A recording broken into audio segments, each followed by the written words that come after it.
यी नै हुन् भोकटे टिप्ने झार्ने फुटाउने नै हुन्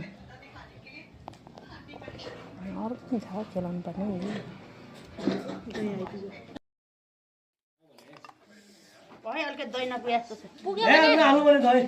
धेरै दही भएको नि मिठो हुन्न के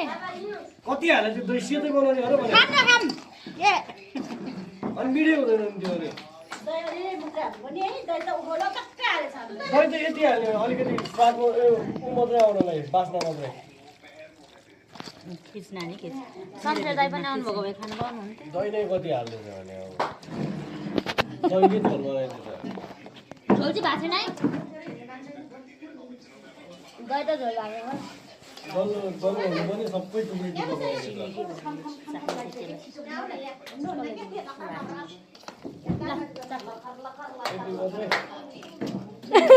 भन्दै थिएँ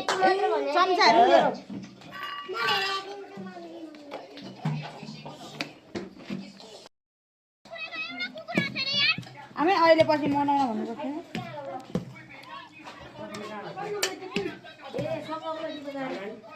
बिना खान्छ